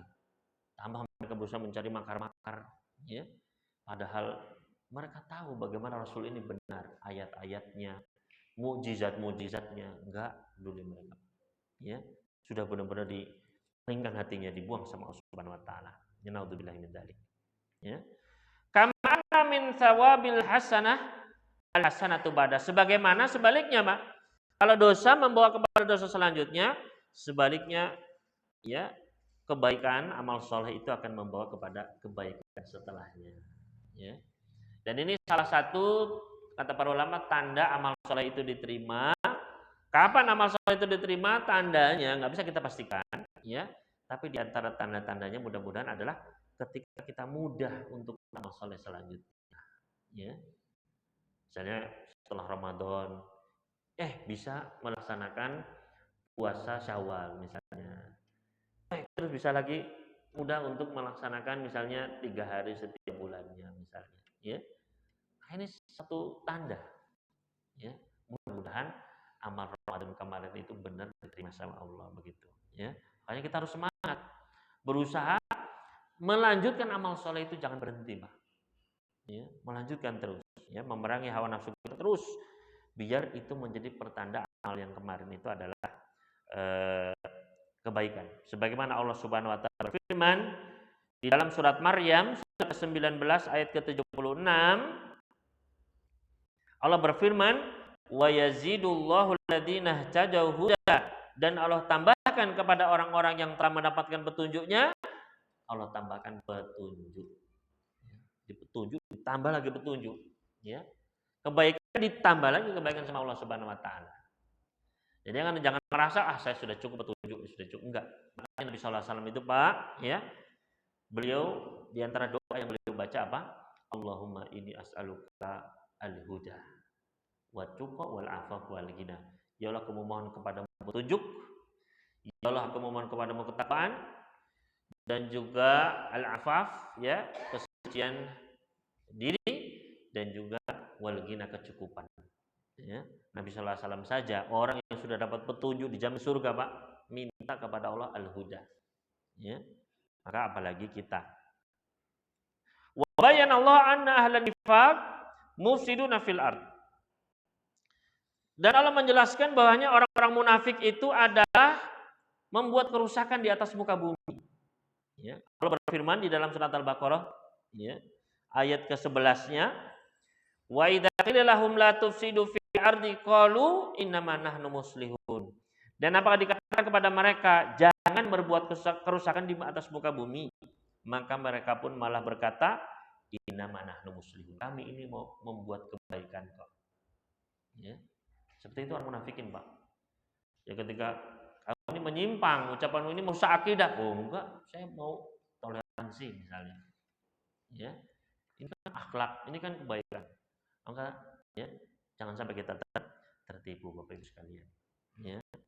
Maka kita harus tetap menjaga akidah kita, ya. Maka inilah kerusakan al-fasadu wal kufru, ya, yang dimaksud dengan berbuat kerusakan di atas muka bumi ini bukan hanya membuat pencemaran, ya, pencemaran udara, pencemaran air, bukan, Pak, ya. Tapi adalah yang utama yaitu kekufuran, ya. Enggak mau taat dengan Allah Subhanahu wa taala. Wal amalu bil maksiyah, melaksanakan kemaksiatan. Fa'alun nifaqi mufsiduna fil ard bimaksiyatihim fiha rabbahum. Maka orang-orang munafik ini mereka berbuat kerusakan di atas muka bumi dengan kemaksiatan mereka kepada Allah. Wa rukubahum fiha manahahum an rukubiha, dan mereka melaksanakan apa-apa yang dilarang oleh Allah. Wa tadyi'ukum faraidahu, dan mereka melalaikan kewajiban-kewajiban Allah. Wa syakkuhum fi dinihi alladzi la yuqbalu min ahadin amalun illa bitasdiqi bihi wal iqani bi haqiqatih, dan keraguan mereka terhadap agama Islam ini yang sebenarnya tidak ada yang akan diterima dari seorang pun amalan kecuali dengan membenarkan Islam ini, ya, dengan yakin dengan Islam ini. Inna dina indallahi al-Islam wa may yabtaghi ghairal Islam dinan fala yuqbal minhu wa fil akhirati minal khasirin. Barang siapa yang mencari agama selain Islam, gak akan diterima sama Allah, dan dia di akhirat akan termasuk orang yang merugi. Kata Allah Subhanahu wa taala pula, al-yauma akmaltu lakum dinakum, pada hari ini sudah aku sempurnakan agama kalian. Wa atmamtu alaikum ni'mati, dan sudah aku sempurnakan bagi kalian nikmatku. Wa raditu lakumul Islam madina, dan telah aku ridhoi bagi kalian Islam sebagai agama. Ya. Maka tidak ada agama kecuali yang diridhai kecuali Islam, Bapak Ibu sekalian. Ya. Wa kadibuhum al-mu'minin, dan karena mereka mendusta, berbohong kepada orang-orang beriman. Bid'awahum ghairu ma hum alaihi, dengan ya apa klaim yang mereka katakan padahal mereka tidak demikian. Muqimuna min syakki war raib, mereka tetap berada dalam keraguan. Wa mudhaharatihim ahlat takdzibi billah, dan mereka terang-terangan mendustakan Allah, mendustakan kitab-kitabnya, mendustakan rasul-rasulnya, ya, mendustakan para wali-wali Allah, menghina para wali-wali, para sahabat Nabi. Idza wajadu ila dzalika sabila, setiap kali mereka mampu menemukan celah untuk melakukannya. Fadzalika ifsadul munafiqin, itulah kerusakan yang diperbuat oleh orang-orang munafikin di atas muka bumi. Wahum yahsabuna annahum fi'lihim dalika muslihuna fiha, dan mereka menganggap bahwasanya dalam hati mereka meyakini mereka itu berbuat kebaikan, memperbaiki, padahal mereka adalah berbuat kerusakan. Maka Bapak Ibu sekalian rahimani wa rahimakumullah, ini harus kita hati-hati. Ya, termasuk di momen-momen akhir tahun seperti ini. Ya, dengan mencampur adukan, ya, mengucapkan selamat, ya, dan lain sebagainya terhadap perayaan-perayaan agama lain, maka seorang mukmin hendaknya dia bersikap toleran, ya, yaitu menjaga keamanan, ketertiban, dan tidak mengganggu mereka yang melakukan perayaan agama mereka. Ya. Tapi di sisi lain kita juga punya prinsip, ya, lakum dinukum waliyadin, bagi kalian agama kalian, bagi kami agama kami. Dan ini masalah agama jelas-jelas, perayaan agama, ya, dan terkait dengan keyakinan seorang muslim, ya. Karena Allah sendiri murka. Allah berfirman, takadus samawati yatafattarna wa tansyaqqul ardu wa takhirul jibalu hadda an da'u lirrahmani walada. Hampir-hampir langit ini runtuh, kata Allah Subhanahu wa taala. Sungguh benar-benar langit ini bisa runtuh dan bumi ini bisa terbelah. Ya, wa takhirul jibalu hadda, dan gunung itu bisa ambruk menjadi debu. Kenapa? Anda rahmani walad, ketika mereka mengatakan Allah memiliki anak, ya. Jadi dimurkai sama Allah Subhanahu, ini kemaksiatan yang besar, ya. Maka ini perkara agama, maka kita sudah punya prinsip, ya, lakum dinukum waliyadin, bagi kalian agama kalian, bagi kami agama kami. Itulah toleransi. Karena kita lihat, ya, di meme-meme sekarang itu toleransi adalah kamu minum kopi, saya minum teh, tapi jangan dicampur kopimu sama teh saya, ya. Ya, masing-masing menikmatinya, ya. Itulah toleransi, jangan menuntut lebih, begitu, ya. Maka terus bagaimana Ustaz? Ini kan cuma sifatnya muamalah saja, ya. Ini kan cuma muamalah saja antara sesama, dengan tetangga kita, teman kita, ya. Maka, ya, anggaplah ini bukan masalah agama, ini muamalah lah, ya. Anggaplah benar ini muamalah. Tapi kan tetap muamalah pun ada batasannya, gitu, ya. Artinya apa? Kalau itu maksiat, nggak mungkin kita mengucapkan selamat, ya. Artinya dalam muamalah, misalnya bapak berdagang, ya, kemudian bapak menipu tetangganya. Kita tahu apakah kita mengatakan selamat, Pak, selamat nipu tetangganya ya Pak, gitu. Kan enggak, gitu, ya. Misalnya dia mau, ya, menzolimi tetangganya, misalnya, ya, selamat menzolimi tetangga bapak, ya. Apakah demikian? Kan enggak, ya. Karena itu suatu kemaksiatan, dan itu kezoliman kepada manusia, kepada tetangga, apalagi kezoliman kepada Allah Subhanahu wa taala, ya. Maka tentu, ya, lebih pantas lagi kita, ya, tidak sepantasnya untuk mengucapkan hal tersebut, ya.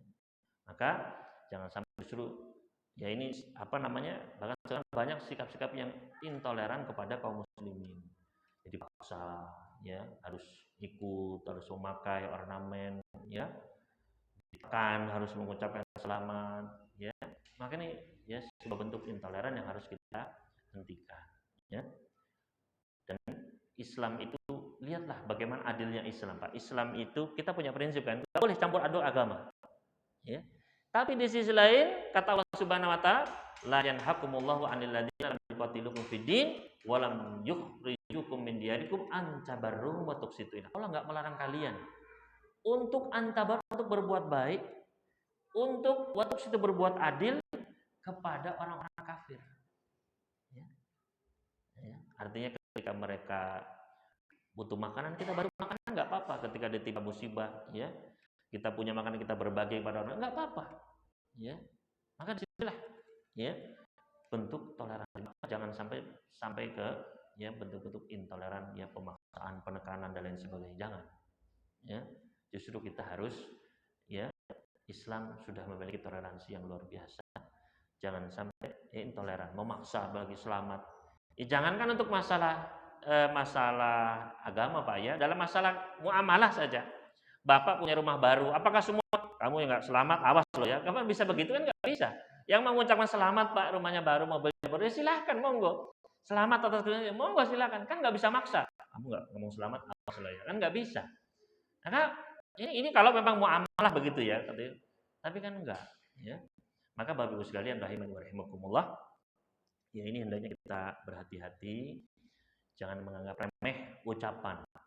Nabi sallallahu alaihi wasallam pernah bersabda, "Innal abda la yatakallamu bi kalimatin min saqatillah lam yulki biha balan yahwi biha fi nari jahannam sab'ina kharifah." Sesungguhnya seorang hamba itu dia bisa mengucapkan suatu ucapan, ya, berucap suatu kalimat min saqatillah yang dimurka sama Allah itu ucapan, Pak. Lam yulki biha, tapi dia anggap sepele. Ya enggak apa-apa, cuman ya selamat saja misalnya, ya dia sepele. Ternyata apa yang terjadi? Dia terjerumus ke dalam neraka sejauh 70 tahun lamanya. Ya. Makanya hati-hati dengan ucapan kita, tulisan-tulisan dan lain sebagainya. Ya, mudah-mudahan Allah menjaga kita. Kita yakin Islam adalah agama kita yang benar. Ya, Allah adalah Rabb kita, satu-satunya kita ridho. Dan ini yang harus kita pegang hingga akhir hayat kita. Mudah-mudahan ini ya yang bisa kami sampaikan pada pertemuan kali ini. Mudah-mudahan manfaat, mudah-mudahan Allah menjaga hati kita, menyelamatkannya dari segala bentuk kekufuran, kesyirikan, dan mudah-mudahan Allah mempertemukan kita berjumpa dengan dirinya dalam keadaan hati yang selamat. Allahumma amin. Ya.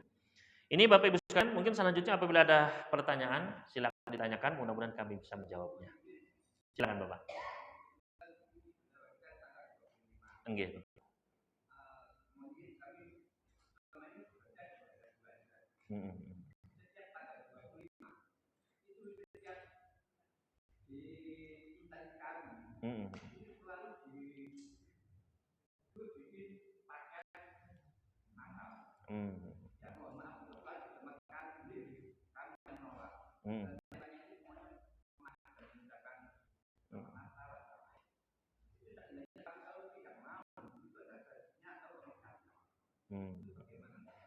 Ya Pak.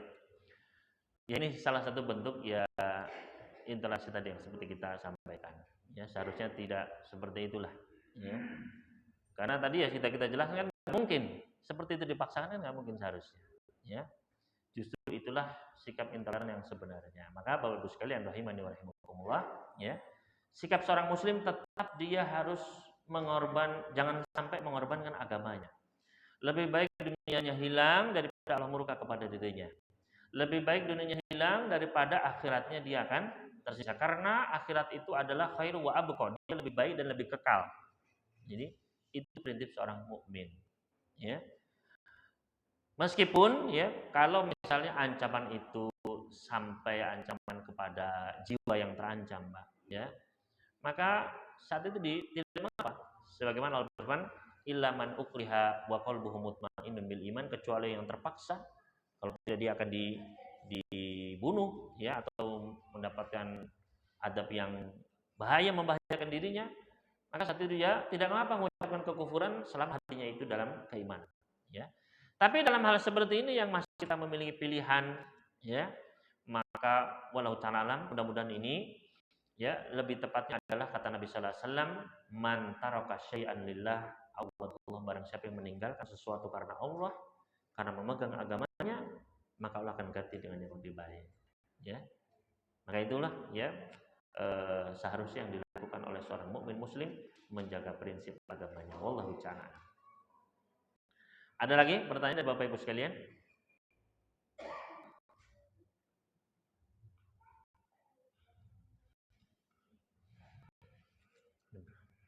Bismillah.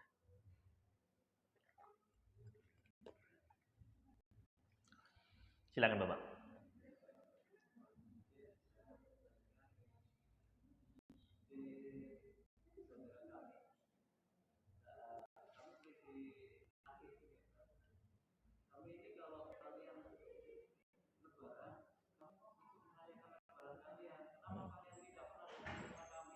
Iya. Iya. Bagaimana kami ikut berlebaran, misalnya ikut selamat lebaran, kok kalian nggak balas sih, gitu kan? Pertama siapa yang minta begitu kan, ya? Dan apakah wajib begitu kan? Kalau misalnya selamat, kemudian selamat lagi, ya kan tidak. Kemudian kita juga punya prinsip Pak, yaitu adalah lakum dinukum waliyadin, ya. Bagi kalian agama kalian, bagi kami agama kami, ya. dalam masalah agama kami ya nggak usah ikut kita, terima kasih, ya, ya. Memang dan nggak perlu, nggak usah. Makanya karena sudah waliyadin untuk saya agama saya, nggak perlu kamu mengucapkan selamat untuk itu. Ya. Jadi itu sudah prinsip agama kita dalam masalah agama, tidak usah dicampur adukan, tidak perlu mengucapkan selamat, begitu. Ya. Adapun untuk selain masalah agama, ya kami akan balas, ya. Kalau kalian berbuat baik, kami akan berbuat lebih, ya, 10 kali lipatnya. Kalau kalian butuh, kami akan membantu lebih cepat dari siapapun, gitu. Ya. Tapi kalau masalah agama ya ngapunten, gitu. Dan ini termasuk masalah agama. Gitu. Jadi bukan tempatnya untuk ya kamu ini saya juga begini, begitu ya, enggak. Dan itu kan berarti kamu nggak ikhlas, begitu ya. Misalnya kita biasanya mantenan begitu Pak ya. Ini masukin kumplung dicatat ini. Bapak Fulan sekian begitu kan, ya. Nanti kalau enggak awas loh gitu kan. Ini berarti enggak ikhlas begitu kan. Ini kan enggak benar juga begitu ya. Itu kalau pemain akal-akalan begitu Pak. Ya. Maka tapi ya Islam punya prinsip agama. Punya prinsip agama. Ya, jadi jangan dicampur adukan. Itu saja intinya. Wallahu ta'ala a'lam. Ada lagi pertanyaan dari silakan Bapak? Iya.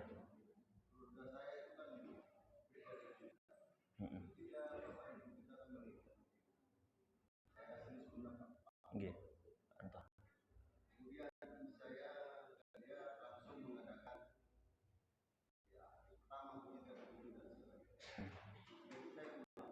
Hmm. Hmm. Hmm.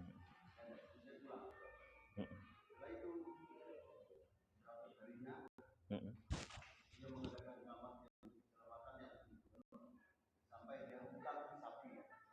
Masya Allah.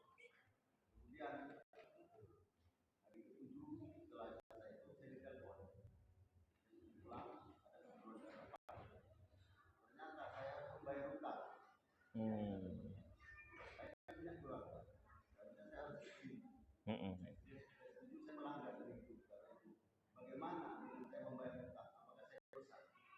Iya.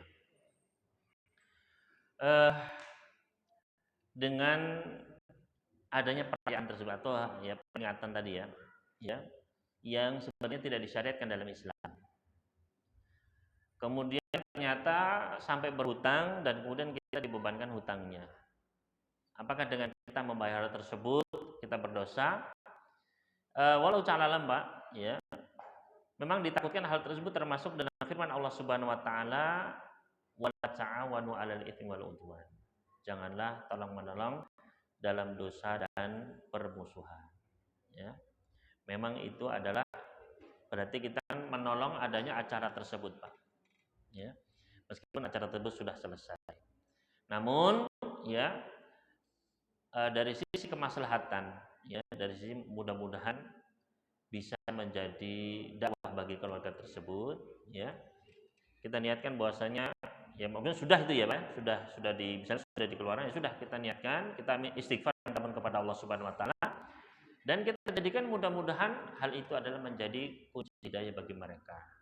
Yaitu bahwasanya bukanlah kita itu tidak hormat kepada orang tua, bukanlah kita itu tidak mau menolong, tidak mau ikut-ikutan, ya, tidak mau peduli, bukan. Namun karena ini termasuk dari masalah agama kita, ya. Bahwasanya dalam beragama itu harus mengikuti panutan kita yaitu tuntunan Nabi Muhammad SAW. Ya. Karena kita tidak ingin justru kita mencelakakan akhirat kita. Ya. Maka dalam keadaan seperti ini, ya, lebih baik lagi kalau kita itu memberikan ya contoh-contoh kebaikan, yaitu dengan kita misalnya sedekah atas ibu kita. Ini misalnya saya bersedekah dengan ini atas nama ibu saya, nggak apa-apa ditampakkan Pak, ya, ditampakkan satu dengan niatnya bukan untuk ria, ya, tapi agar orang tahu bahwasanya saya ini ya bukannya tidak mau melaksanakan acara itu, ya, saya pun rela mengeluarkan harta saya selama itu sesuai dengan sunnah Rasul Sallallahu Alaihi Wasallam. Ya. Karena sahabat Abu Bakar bin Al-Jarrah, beliau pernah ibunya meninggal saat itu beliau sedang di luar Madinah. Ketika datang, ya Rasulullah, ibu saya meninggal, saya tidak ada di sisinya. Menurutmu bagaimana ya Rasulullah? Kalau saya sedekahkan kebun saya ini kepada Allah dan Rasulnya atas nama ibu saya, apakah bermanfaat? Iya, bermanfaat bagi ibumu. Ini kan jelas ada sunnahnya. Ya, yaitu menyedekahkan untuk Allah Subhanahu wa taala, bersedekah kepada orang fakir miskin atau mewakafkan tanah, membuat masjid atau apa, ya. Maka hal ini mudah-mudahan bisa menjadi dakwah kepada mereka.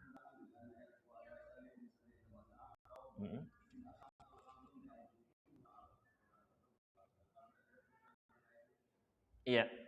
Ini dalil yang dipakai oleh Imam Syafi'i, ya. Wa alaysa lil insani illa masa, seseorang itu tidaklah dia mendapatkan ganjaran balasan kecuali sesuai dengan apa yang dia usahakan. Makanya Imam Syafi'i berpendapat bahwasanya kalau orang dia menghadiahkan pahala itu nggak akan nyampe. Ya. Ini dalil yang dipakai oleh Imam Syafi'i, ya. Adapun Imam Ahmad, ya, justru beliau berpendapat bahwasanya amalan seseorang itu bisa nyampe kepada orang yang sudah meninggal. Ya. Adapun Imam Syafi'i mah justru berpendapat nggak bisa ngirim pahala itu, nggak nyampe. Ya. Maka pendapat yang lebih tepat dalam masalah ini adalah diperinci. Kalau memang ada hadisnya itu nyampe, kata Nabi Sallallahu Alaihi Wasallam bisa, berarti memang bisa. Kalau nggak ada dalilnya, ya jangan dikirimkan pahalanya. Ya, misalnya saya tersenyum ini Ustaz, saya hadiahkan pahalanya untuk, ya harus ada dalilnya, nanti senyum sendiri, ya aneh begitu. Ya, maka ibadah pun baik ibadah mahdoh atau mahdoh, ya. Maka ketika ada dalilnya, Pak, ya, misalnya bersedekah, kemudian misalnya melaksanakan hutang orang tua, memang ada dalilnya, ada hadisnya, atau menghajikan orang tua yang belum haji, ada hadisnya. Maka amalan-amalan yang memang di dalam hadis disebutkan bisa, ya, maka itu kita laksanakan. Tapi kalau memang nggak ada, maka ya jangan kita laksanakan. Ya, jadi itu prinsipnya, Pak. Wallahu ta'ala a'lam. Ya. Itu mungkin, silakan Bapak. Sama-sama.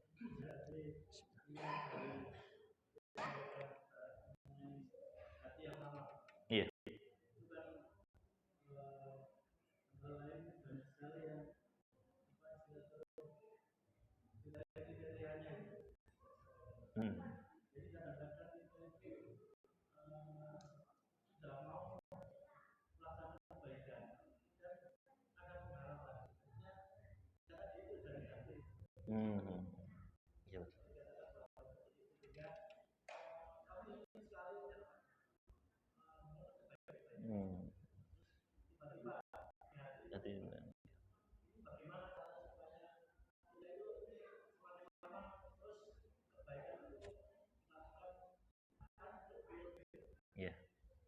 Iya.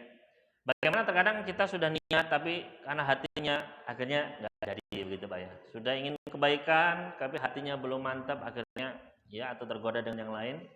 Bagaimana agar hati ini terus, ya, pada kebaikan terus meningkat gitu, ya. Maka yang pertama, ya, adalah dengan berdoa, Pak. Ya, berdoa. Kenapa? Karena hati itu dalam bahasa Arabnya adalah namanya al-qalbu. Kata para ulama, sunniyal qalbu qalban, hati itu dinamakan qalb li taqallubihi karena hati itu berbolak-balik. Ya. Jadi sekarang bisa baik, semenit lagi bisa enggak, Pak. Sekarang beriman, besok bisa balik, Pak. Itu kan hati itu demikian memang, Pak. Ya.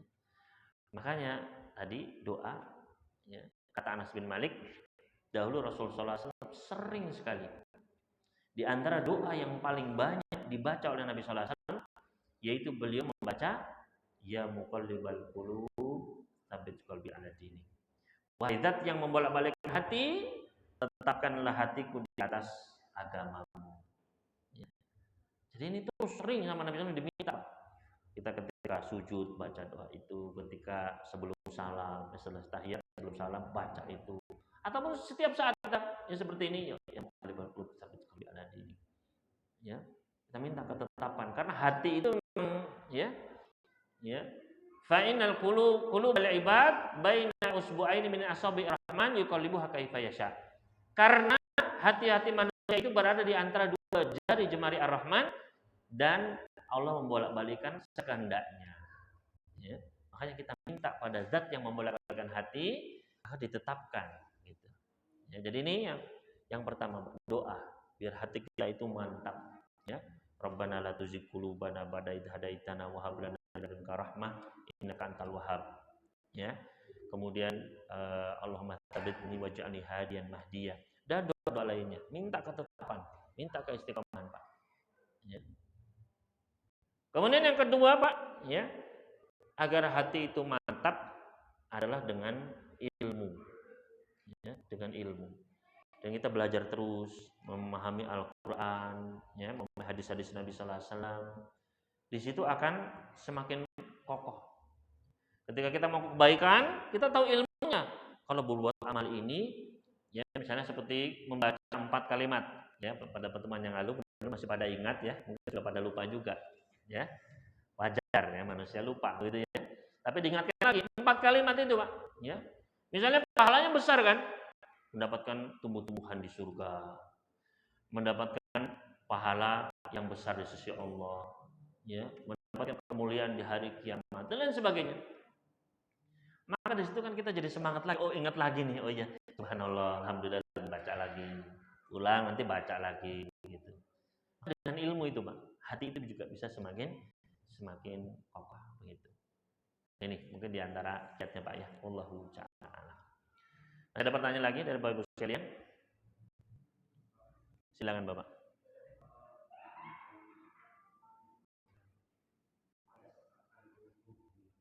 Iya.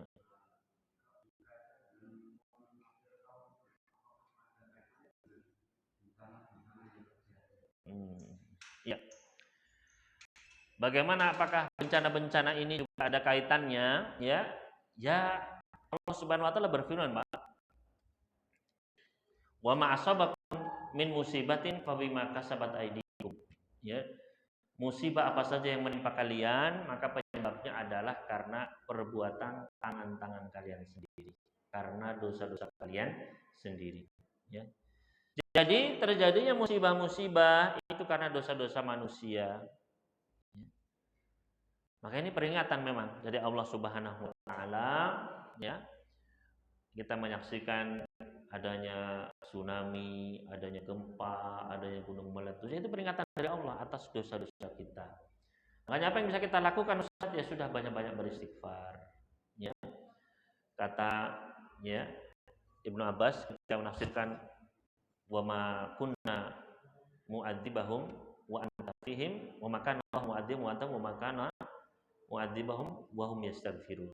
Ya, dan tidaklah Allah itu menyiksa, mengadab mereka sedangkan engkau masih berada di tengah-tengah mereka, dan tidaklah akan mengadab mereka sedangkan mereka masih meminta ampun.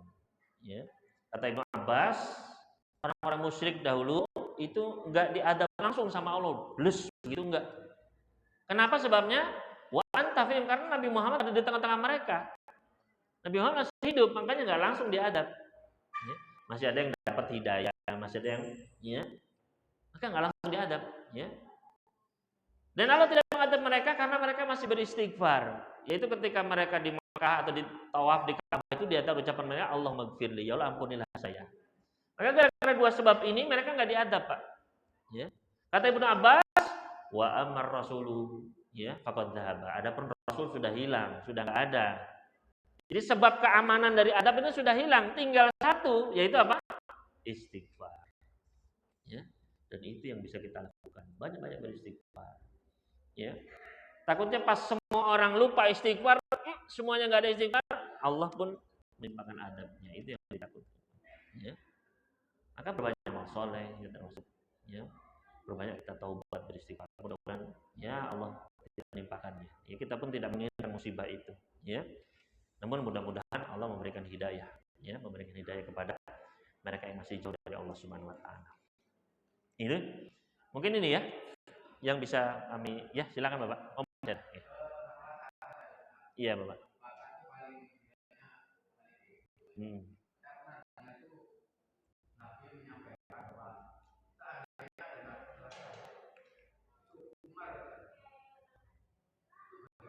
Iya. Seandainya ada nabi setelah saya maka Umar, maka saya lupa ini tentang hadis tersebut, ya.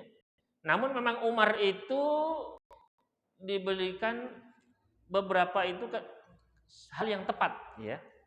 Ketika kata Umar A, maka betullah keputusan tersebut. Ya. Ketika Umar mengatakan B, maka betullah itu yang dipilih oleh Allah Subhanahu wa taala. Ya.